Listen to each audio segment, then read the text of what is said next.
Hello and welcome to the Africa Briefing Podcast. Today, we're going to talk about a haunting truth that is staring us in the face. Black African migrants, our brothers, our sisters, are being hunted, brutalized, and left for dead in Morocco.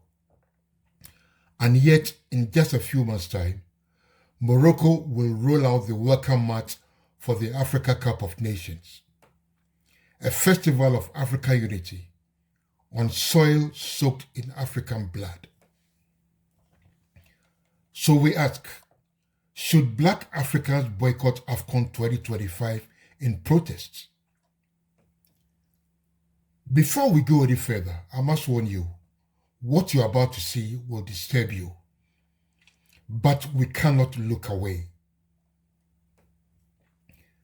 A video has surfaced, verified by very trusted human rights organizations. It shows Black African migrants, unarmed, defenseless, being savagely beaten by Moroccan security forces. In just a moment, you'll hear the raw, unfiltered audio from that video. The sound of pain, the sound of injustice, the sound of silence from those who are meant to protect. This is happening in Morocco, not years ago, not in the dark corners of history, but today. Some of the bodies in that video lay motionless. Some may already be dead. Border Watch, a human rights group based in Sierra Leone, says this is just one snapshot of a brutal and systematic campaign. They've been tracking these abuses for years across Morocco, Libya, Tunisia, Algeria.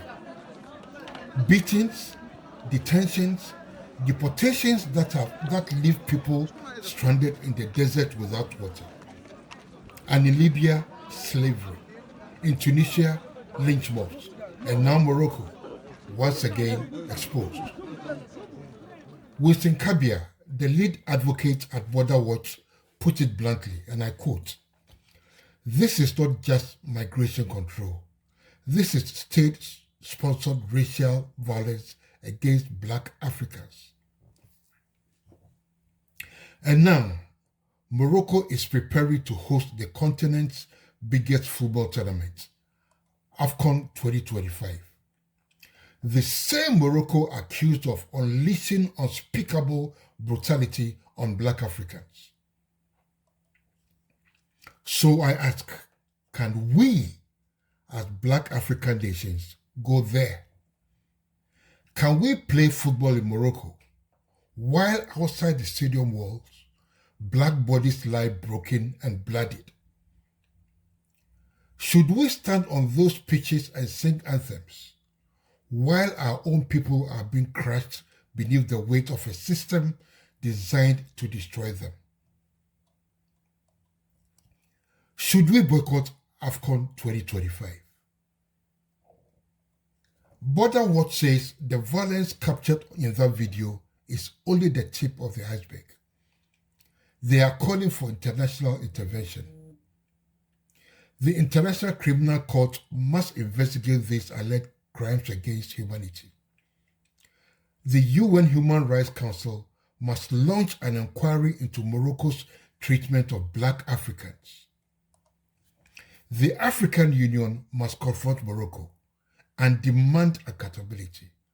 And the European Union, Border Watch says it's time they face the consequences of outsourcing their migration control to countries where human rights are nothing more than an afterthought.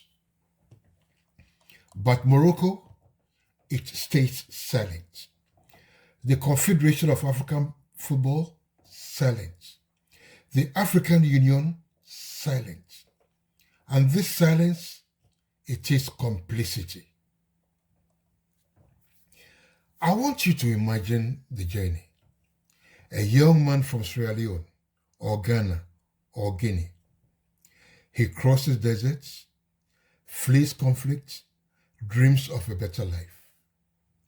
He gets as far as Morocco And there he finds a boot, a baton, and he dies there, far from home, alone.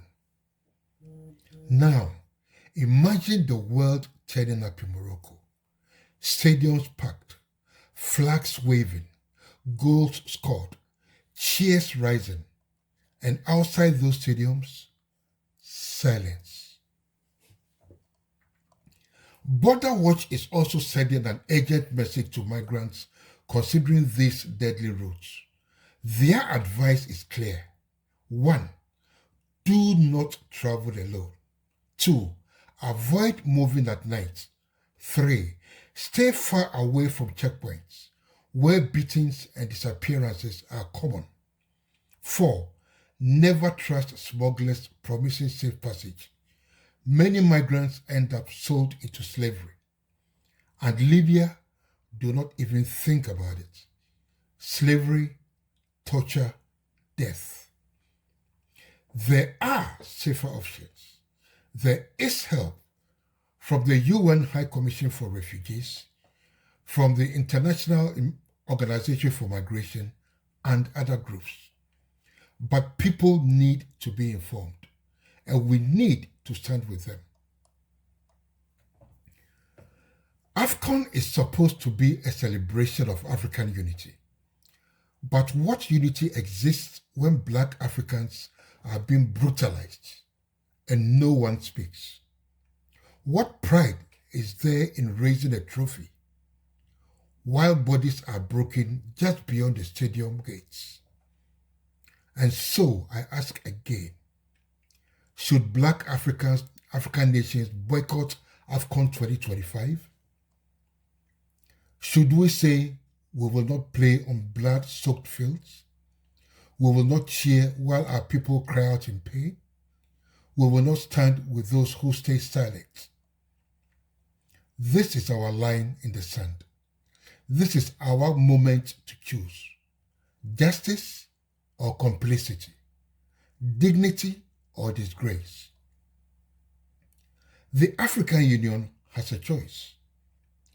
The Confederation of African Football has a choice. And so do we. This has been Africa Briefing Podcast. I'm John Ofeansa. We will keep watching, we will keep speaking, and we will not stay silent. Meanwhile, always keep hope alive. Thank you and goodbye.